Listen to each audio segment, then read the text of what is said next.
A programming note. The following podcast contains discussions of sexual violence. It may not be suitable for all audiences. Have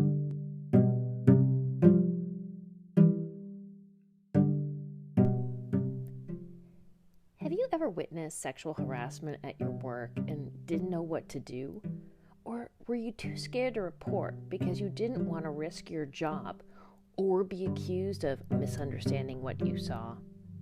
Have you ever seen a violent or not so violent attack, sexual or physical, in public and didn't know how to intervene while preserving your own safety and the safety of the victim? And here's one. Has someone you love disclosed to you that they are the victim of sexual violence or trauma? If they have, I bet it was awkward. But you know what? That's a-okay. On today's episode of the Spot the Line podcast, we're going to discuss simple things that you can do to move from audience to actor when you see harassment and assault. I think you'll be surprised at how easy and safe it is to take action and stop the cycle. I know I was surprised.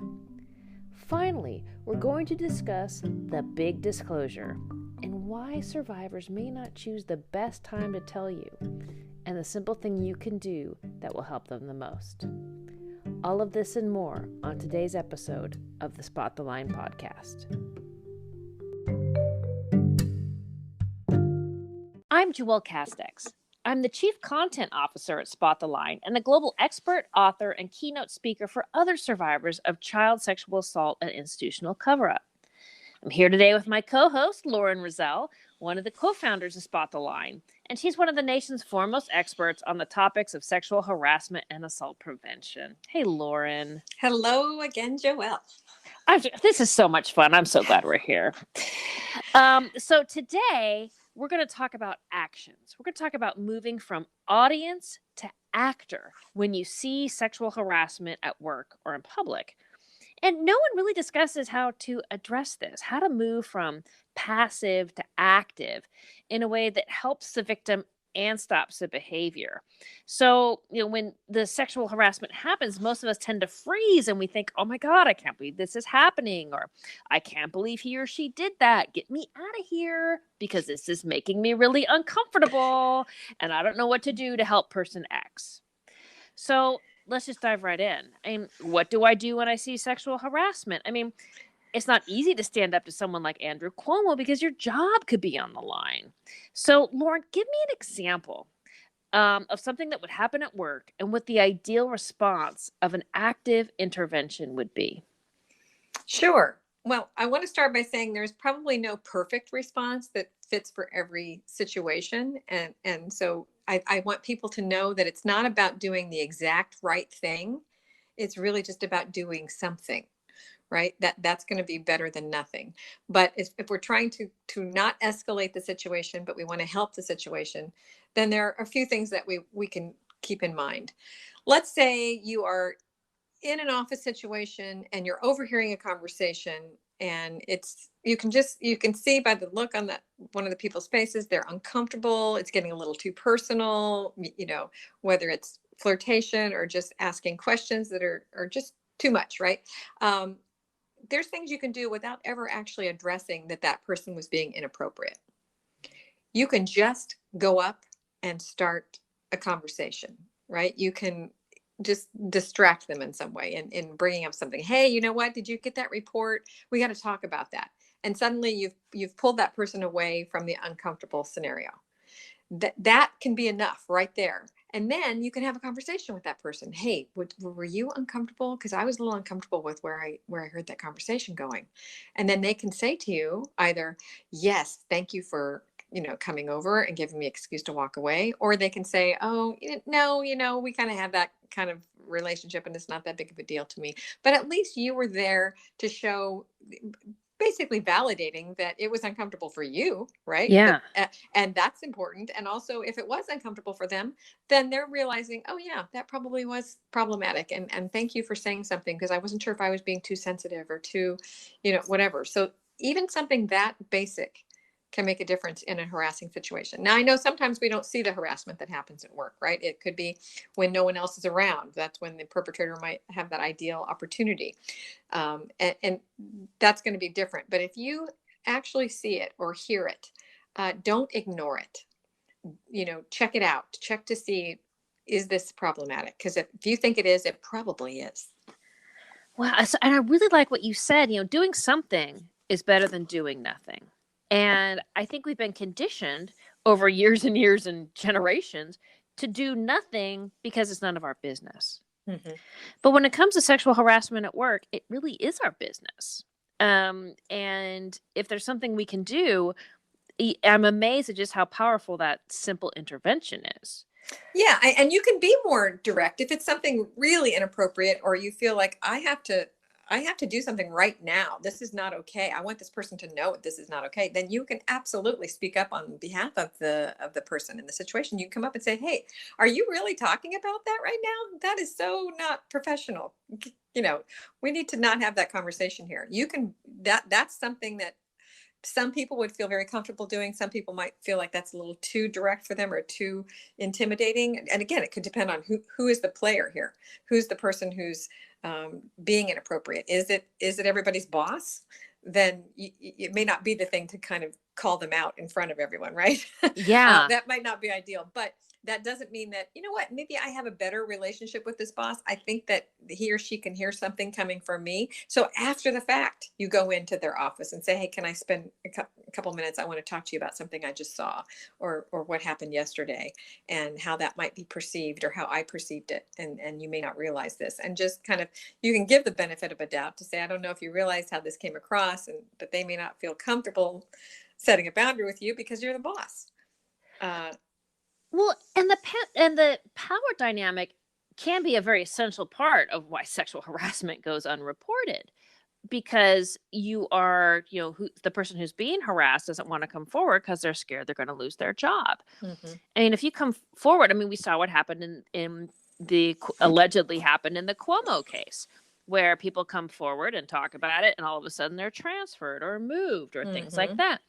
And harassment that happens without that power dynamic isn't, it's still scary and it's still wrong, but there's an element of fear that's missing. That's right. And I'll tell you, because it happened to me. I was working in a theater company. We worked with really old movie stars and vaudevillians. And one of them, who thought that he was cute and funny and could do whatever he wanted around the 20-something employees, grabbed my boob. And it wasn't like it was even in a sexual way. It was more like he was honking a bicycle horn. Mm-hmm. And he didn't let go. And it was shocking. I totally froze. And then I said, "What are you doing?" And he said to me, "Well, it's a handle, isn't it?" And but this guy was in his 80s. I could have decked him. I could have, so it was one of those where it's like, I wasn't particularly scared. I was just so shocked. And so I told my boss, and they basically said, he is a dirty old man and we will deal with this. And he stayed away from me forever. But it was, had he been my boss, had he had control over my job, it would have been a totally different circumstance. Yeah. How likely would you have been to go forward to the person who's in charge of the whole company if it was your boss who did that? Oh, and at that age, very, now, of course I would, but when I was in my 20s and I was fresh in my career, chances are I wouldn't have done anything. And especially in that entertainment industry where everybody wants a place, right? And you're all vying for the opportunities that could come from that job. Yeah. Well, and I think that I was also conditioned in a way to think that, that was somewhat normal behavior, not acceptable, but it was normal for him back in the day. So I should just, keep, stay away from him, and, he'll leave you alone. Right. And it was that normalization that was a problem. And do you remember in that scenario? I know it was a long time ago, but do you remember if anyone else was in the vicinity that could have seen it happen? I don't know, because I remember exactly where it happened. And it's weird because it wasn't traumatic, but it was just so memorable. I remember exactly where I was standing. I remember what I was wearing Mm-hmm. and all that stuff. I remember how he smelled. And it was, because it lacked that element of fear, because I easily could have taken him down and he didn't hold any power over my job. It was just so shocking. And if any of that was different, the whole dynamic would have Right. just, yeah. But regardless, there's the violation. There's the that dignity being taken away of like somebody just thinking they have permission to do that. Yeah. Right. Yeah. And oh, go on. No, go ahead. Well, I think that, and young people, I mean, now they are, but at the time, we were just told that these are the dues that you pay. Mm-hmm. So I find that, and especially when we talk about the impact on teens, um, it's we need to teach them now because they're entering the workforce how to stand up for themselves, how to stand up for other people, because then we can stop it. We can nip this in the bud and make sure that sexual That's right. harassment is something that doesn't even exist anymore. Yes. I mean, when I'm teaching teens, I teach a lot of teens, especially teen girls, middle school and high school. And we have a segment of my courses that is dealing with sexual harassment and even sort of just identifying it for them because they've heard the term, they know about the Me Too movement, they know that people get harassed at work. And sometimes it's surprising to them when I say, well, you can get harassed at school and that's illegal too. And they're like, that's illegal. That it's surprising to them. I'm like, yes, you have every right to be at your educational institution and not be treated differently because of your sex. And they're like, wow, okay. And then we start to talk about different things that have happened on campus or that have happened on other campuses, and they realize, oh, I get to speak up about that. Oh, okay. Just getting permission. Yeah. So when you talk to the kids about speaking up in the school situation, what do you tell them as far as the outlets that they talk to and what they say and things like that? Well, let me give you an example from a school that I've taught at for many years. This is a K-8 private school. So most of these kids have gone to school together since they were in kindergarten. And I was sitting with this group of eighth grade girls talking about sexual harassment. And I said, do you have any problems like that here? And they all kind of looked around at each other. And then, it's like, well, we got this one guy. And I said, okay, what's the situation? Well, sometimes he just fools around and he pats us on the butt. He slaps us on the butt. And I said, okay. And so what's the reaction to that? And they all were pretty consistent with, we just tell him to stop it, knock it off. And I said, what does he do? And they said, well, he stops it in that moment, but then, a few days later, he'll do it again. And I said, so what do you think is the next step?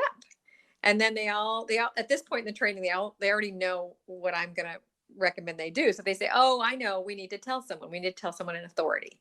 We need to tell an administrator. We need to tell a teacher. But we don't really want to do that because, gosh, he's got a lot of issues and we don't want to really get him in a lot of trouble.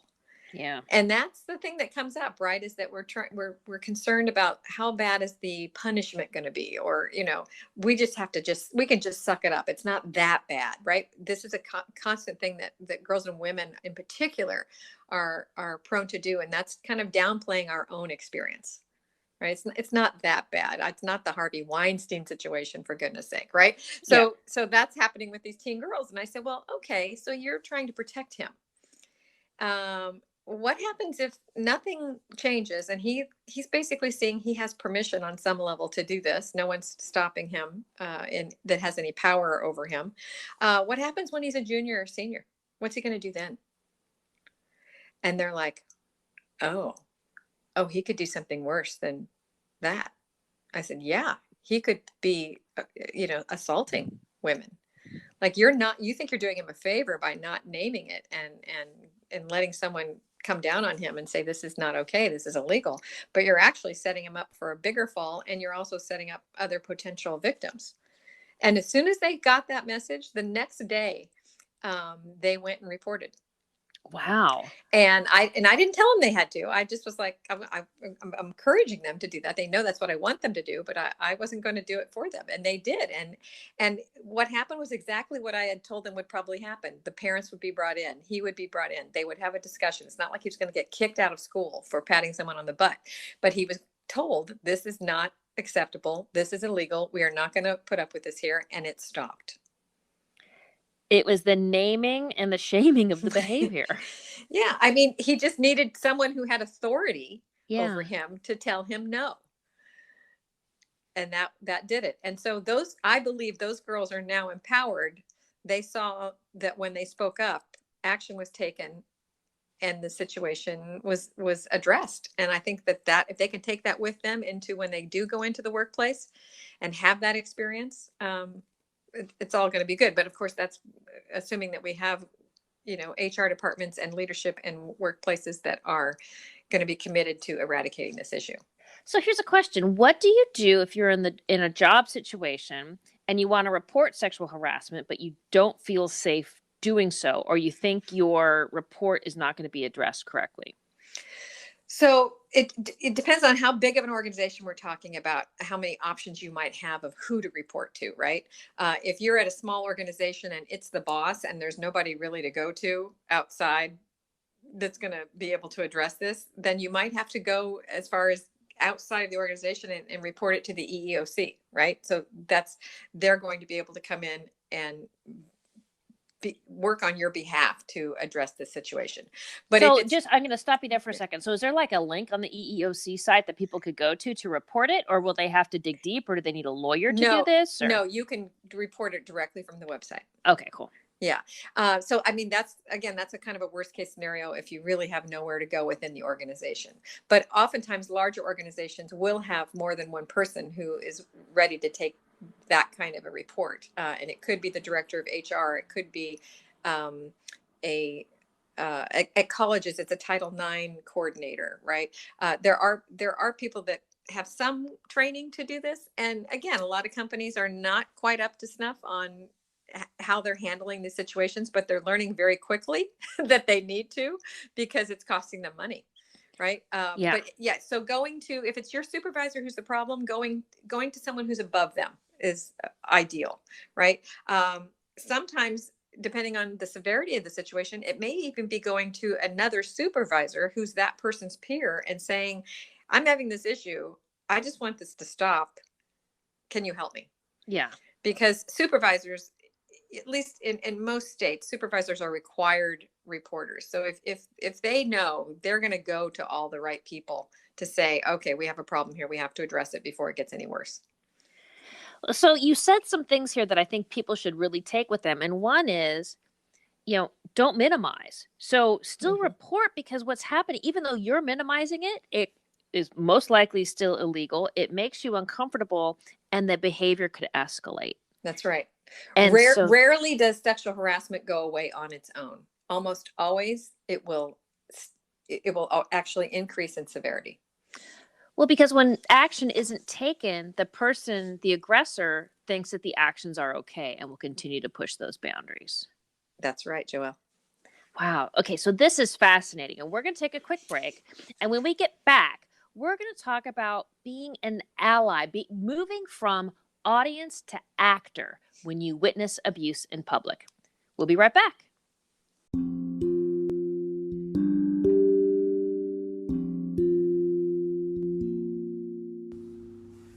All of us here at Spot the Line are dedicated to a world where everyone is safe from all forms of sexual violence, including harassment, assault, and child sexual abuse. We create apps and unique technology to help people spot the line to prevent sexual misconduct in all its forms. Our first two intervention and prevention tools, the Sexual Harassment Meter and the Predatory Grooming Meter, will be released later this year.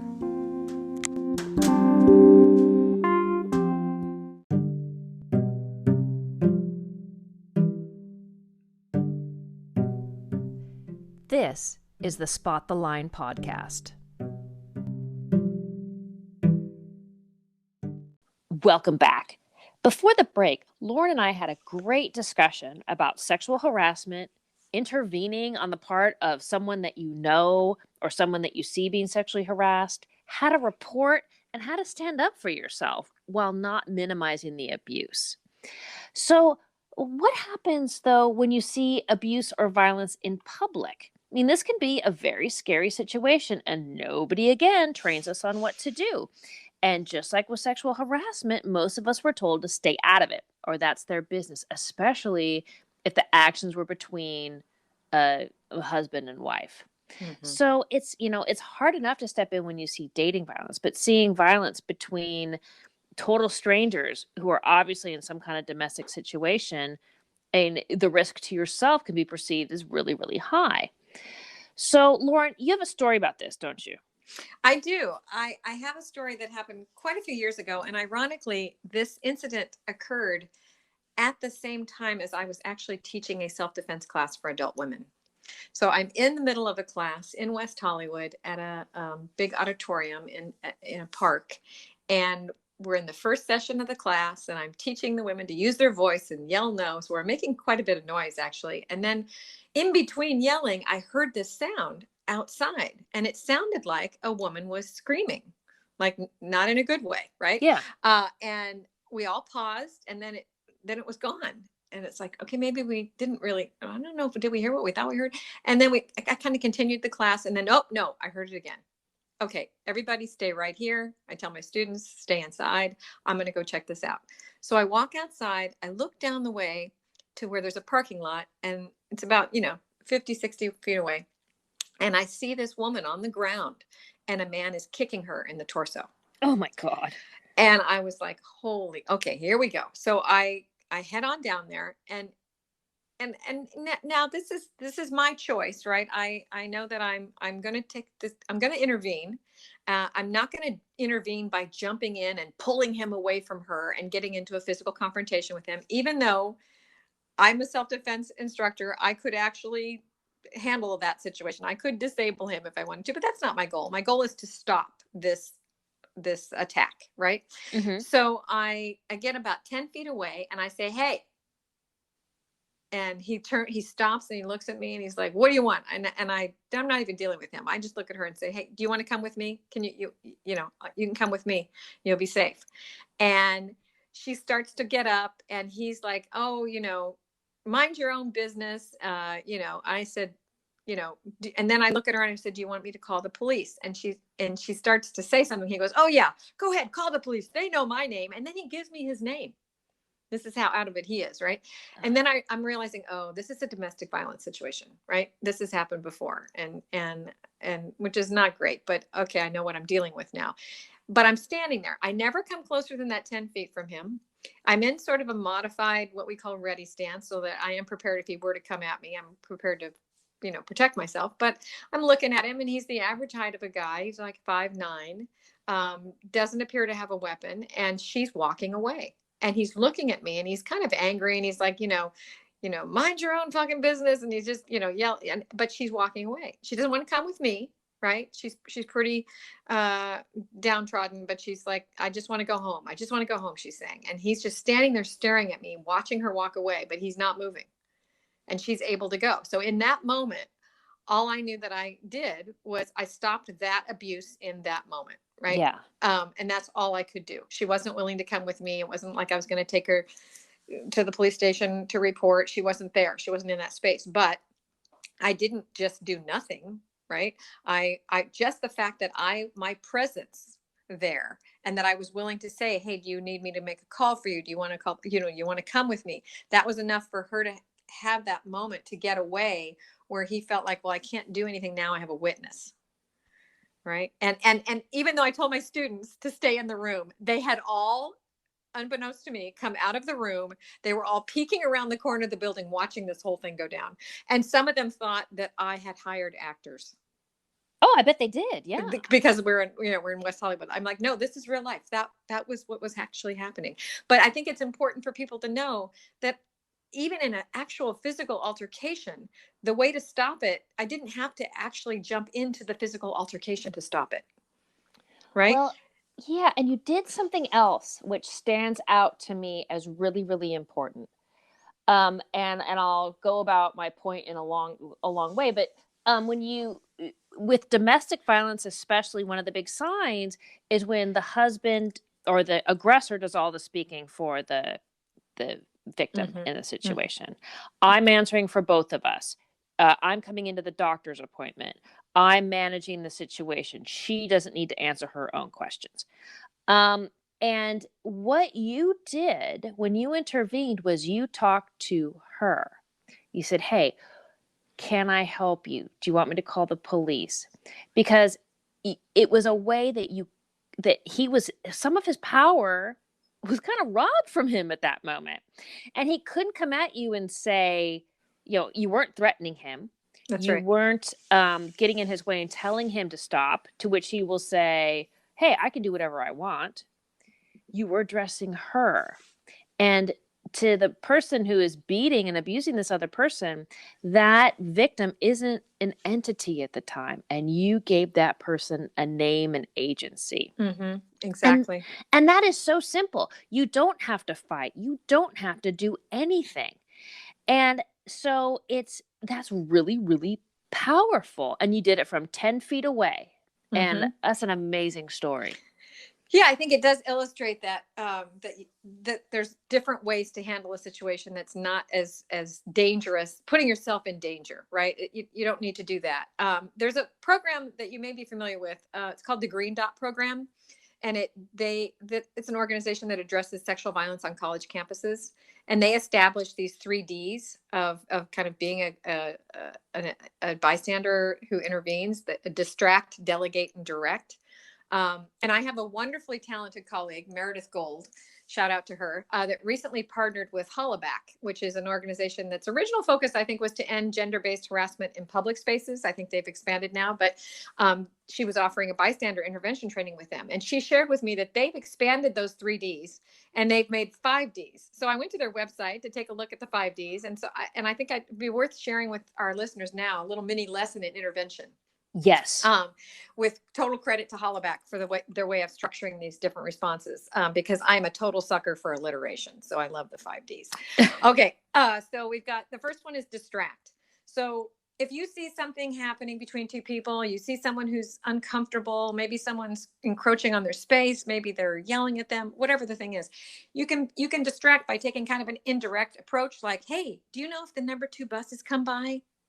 Right. Or you can, just, drop something right in front of them, like literally become a distraction. Talk to the target about something totally random. Like just you being there causing a distraction could be enough to de-escalate the situation. So distract is one option. Another one is to delegate. And that's when you ask for some assistance from someone else, right? Help from a third party. You could, if you're in any kind of business situation where there's someone who's in charge, in a store, someone who's working at the store. If you're on the bus, it's the bus driver or whatever. But if you're asking them, hey, look, there's something happening here. You need to help. Well, isn't that similar to the CPR situation where you point to someone and say, call 911? Yes, exactly. Okay. So that you're not hoping that somebody, does something, right? Yeah. So getting someone else involved is one way to do that. And you can also delegate. You can call 911, right? If you feel like this is a real dangerous situation, we need some help and it's beyond what I can do here.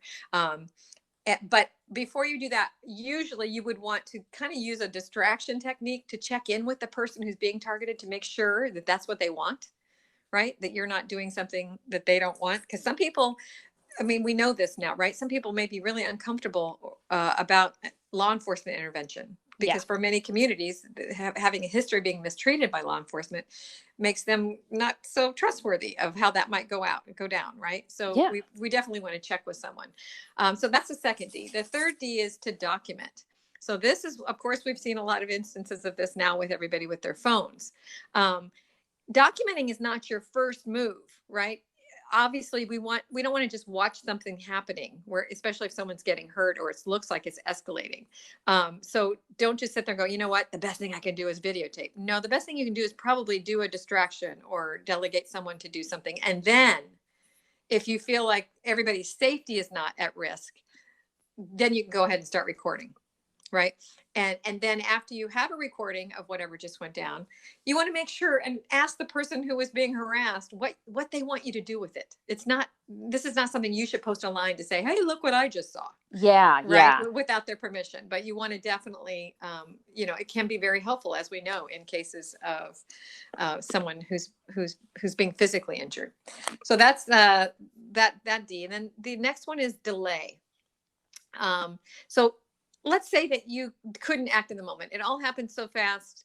Whatever the situation is, it's over. What can you do now? Have you blown it? Oh my gosh, I didn't take a videotape. Oh my gosh, I didn't intervene. I didn't say something. I didn't distract.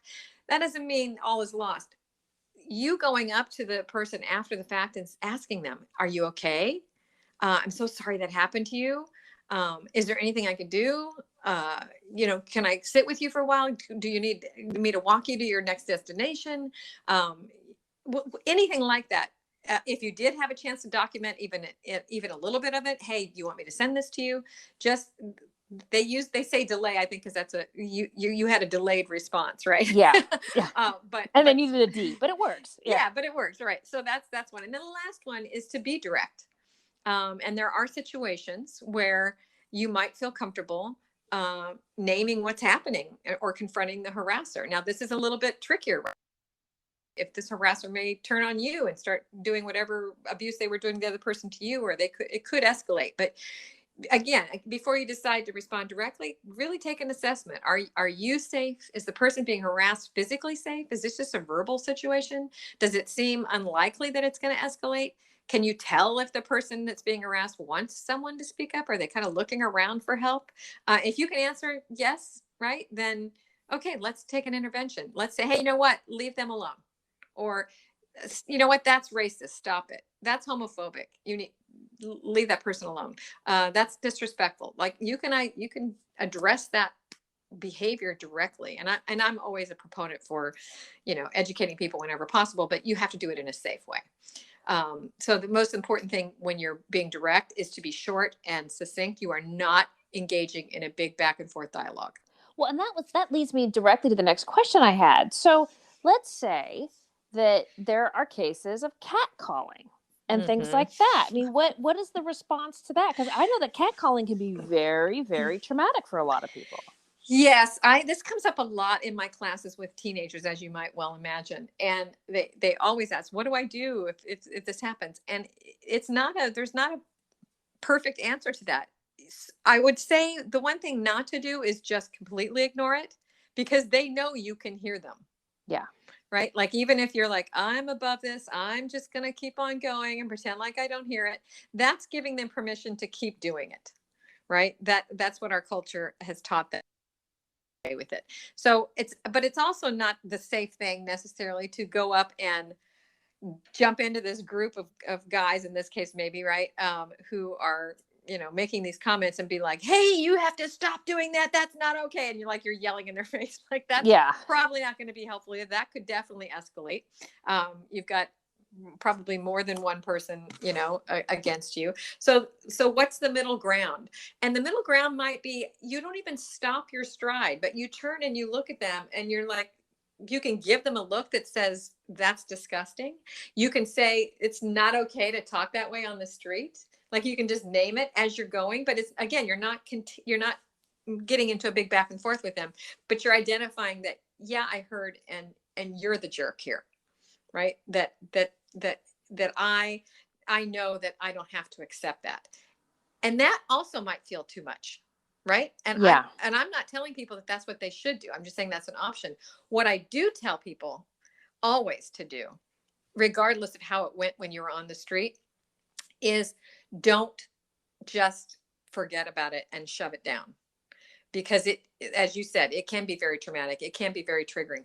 I say, you go and you call your best friend, or you go home to your family and you say, oh my gosh, I was just walking down the street and this is what happened to me. And this is what he said. And this is how it made me feel.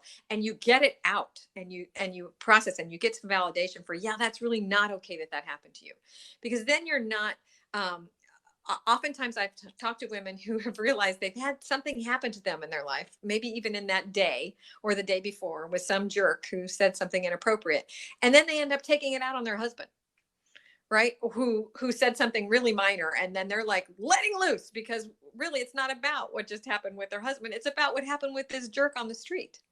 And so if we don't kind of just admit to ourselves that, yeah, that is not okay, that happened to me. And this is how I felt about it then. And, I wish I could have said this, but I didn't really feel safe. Like, whatever it is that's going through your mind, share it with someone who's going to be non-judgmental and just be there for you, because that helps to kind of get it out. And so you don't shove that down and have this ball of rage. Well, and that it's more than that too, because when you talk to someone and say, hey, this really bothered me and I didn't deserve to be treated that way, you're giving yourself agency. That's right. You're empowering yourself, because for years, we were all told to suck it up. That's just what it's like to be a woman. That's right. That's And right. and it's not. And so I am not lesser. I shouldn't be scared. I shouldn't be catcalled. None of these things should happen to me.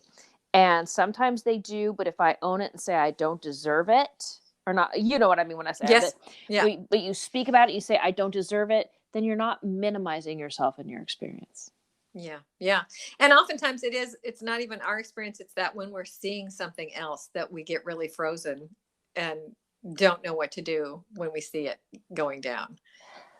Well, this has been great. So we've talked about the bystander, and how you can move from audience to actor and do it safely and not engage, whether you're seeing actual violence or you're seeing catcalls or any kind of situation where someone is being victimized in public. So we'll take another quick break here. And when we come back, we're going to talk about another way that you can be moving from audience to actor. And that is when somebody shares their experience of trauma with you. Okay, we'll be right back.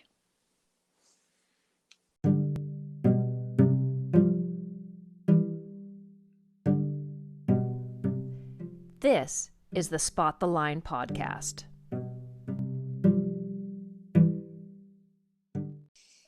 Welcome back.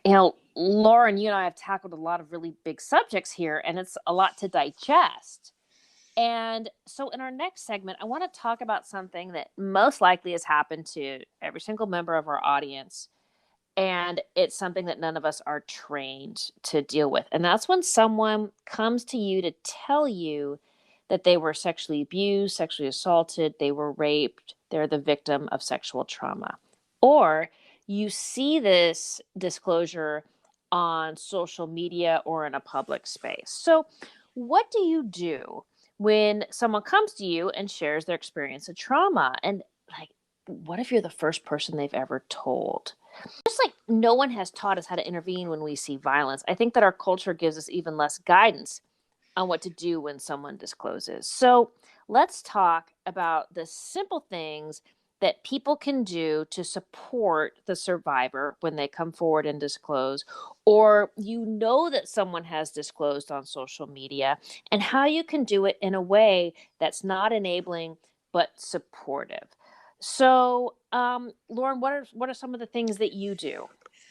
Well, one of the things that I talk about with a lot of my students is this idea that, yes, you are likely to have someone in your life come forward and say, this happened to me. And what you do, one of the variables we want to look at is how recently did this happen? Right? Like you said, are they the first person you're telling? Is this something that's really fresh and new and they're really in that initial trauma state? Then we want to make sure that they get the help that they need. They get if they need to go to any kind of medical checkup, if they need to get an appointment with a counselor. We talked in one of our podcasts about the importance of a hotline, right? Being able to send them to services that they would need if it's really acute. Well, and that makes a lot of sense, because, the response can be very, very different. Because in my experience, working with adult survivors of childhood sexual abuse, these are often delayed disclosures. And so how you respond and what you say is very, very different than if someone comes to you and they have been the victim of a very, very recent rape or sexual assault. And I think because of the work that you do, you are the one to answer this question. So I'm going to turn it back on you. So what are the things that we want our listeners to know that are kind of key to being able to be very helpful and supportive. Well, I think it's important to always meet the person where they are at. And so you want to make sure they've come to you because they trust you. And you need to understand some of the dynamics that are involved in this. Survivors many times do not plan on disclosing when they do disclose. The disclosure is it's brought forward because of emotions, holidays, events, seeing someone who knew about the abuse, seeing the abuser. And so most likely disclosures are going to happen at the most awful, uncomfortable times for everyone involved. Right. So that means weddings, funerals, rehearsal dinners, Christmas, the Thanksgiving table. Times when emotions are high, because a survivor's emotions are high.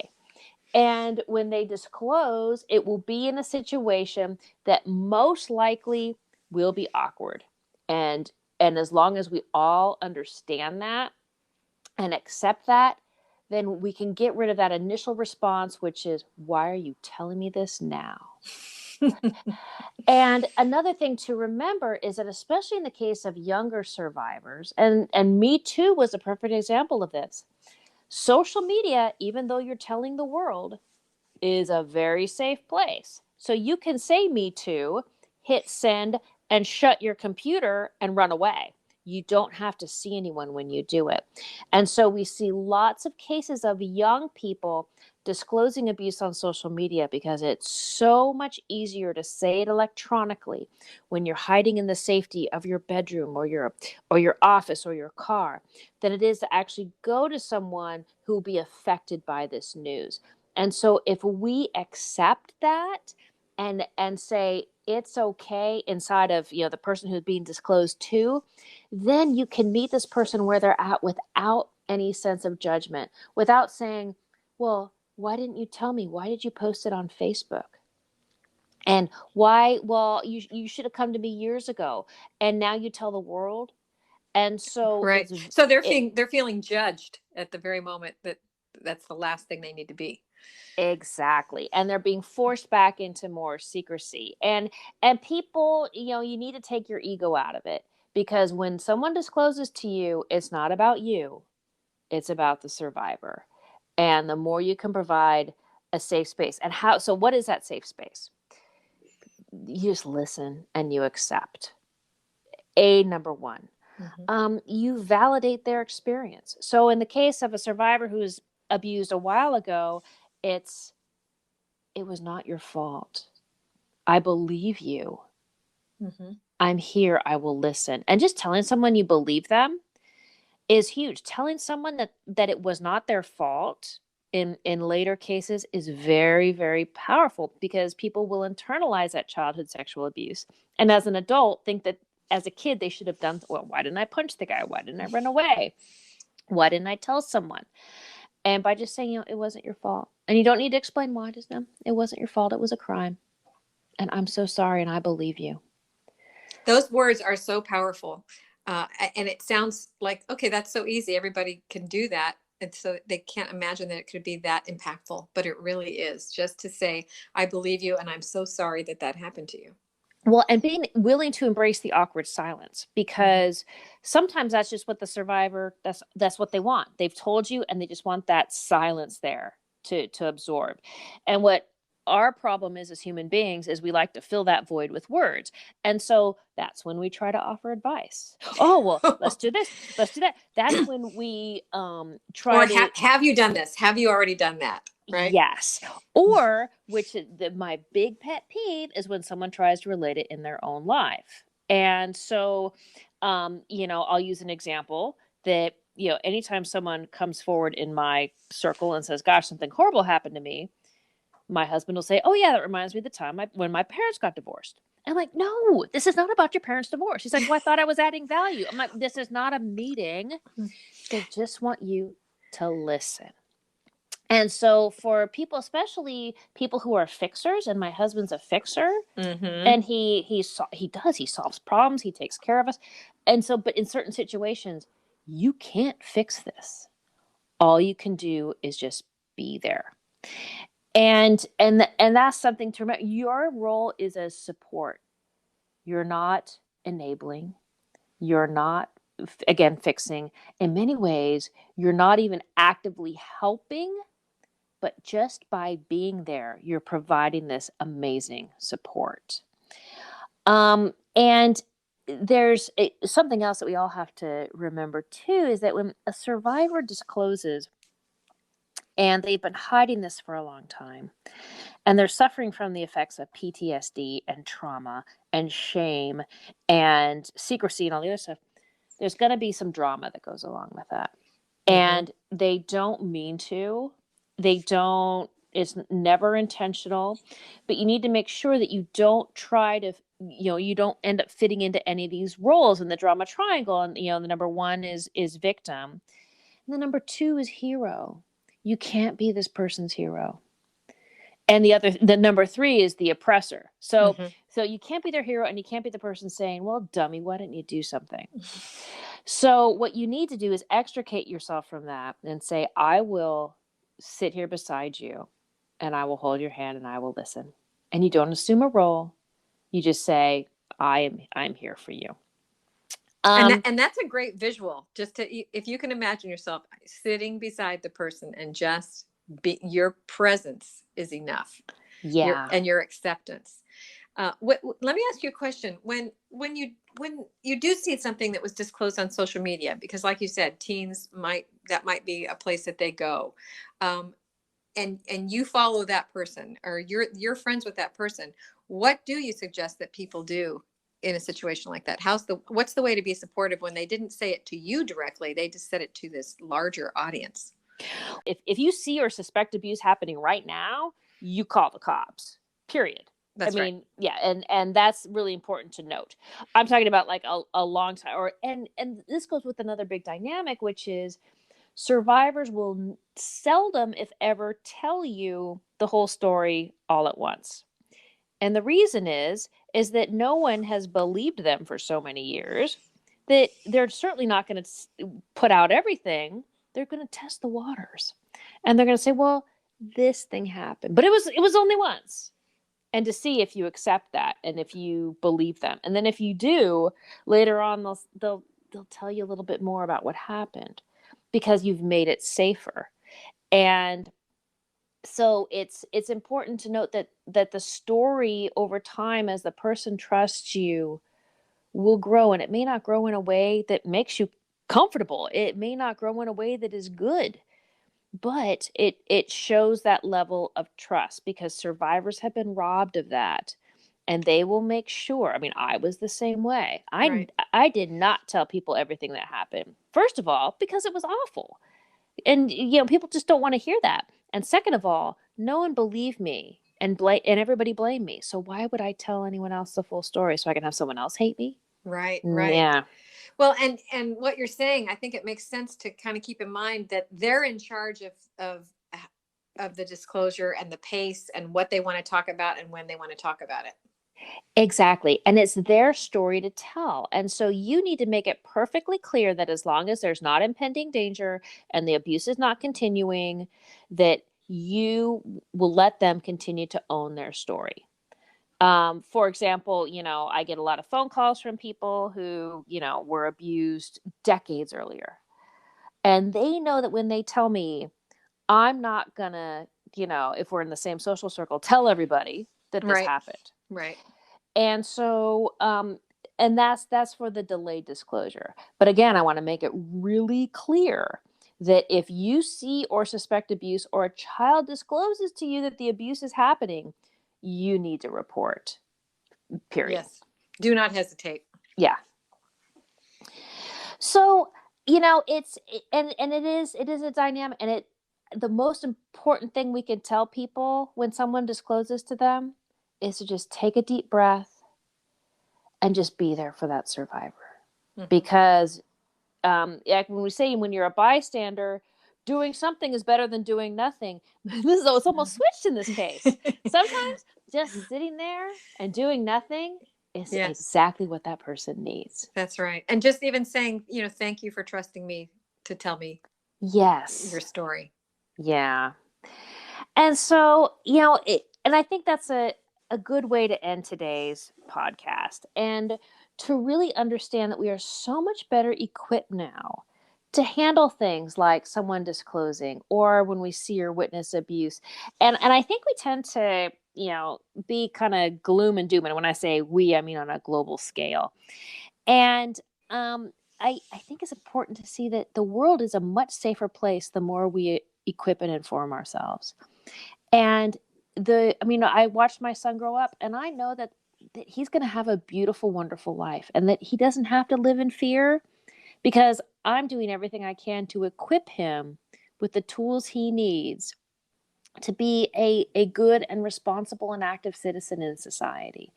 And so as we leave this discussion, Lauren, I really want to impress upon the fact that there's no reason to be pessimistic, because the more educatedly optimistic we are, the more we can create a better world for everybody. Absolutely. I know we hear more stories than we've ever heard before. So it sounds like, this is a situation that's gotten worse. Abuse has gotten worse. Harassment and assault's gotten worse. And that's not the case. It's just that now people are speaking up. And that's the first step towards being able to eradicate these issues. Yeah, definitely. Lauren, what's the number one thing that people should do if they remember nothing else that we've talked about through this podcast? What do you want people to take with them from today's discussion? Great question. Honestly, I think it really goes back to the golden rule: do unto others as you would have them do unto you. In this situation, it's like, if you see a situation, I want you to think about putting yourself in that position of that person who's uncomfortable. And then how would you want someone to help you? And then just do that thing. It's not about memorizing the perfect thing to do or being, absolutely ideal. It boils down to, you see something, you say something, you do something, and that can make all the difference. That's really powerful, because it also, when someone discloses to you, how do you want someone to react? You don't want them to fix your problem. You just want them to hear. And so that's a great piece of advice. And I think we should all take it with us from today's podcast. Absolutely.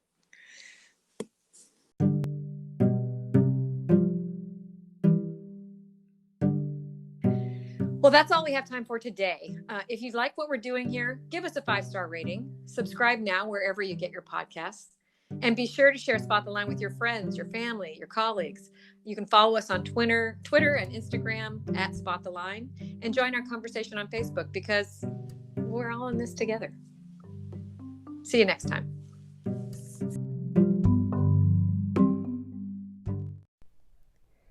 The Spot the Line podcast is produced for Spot the Line by me, Joelle Castex.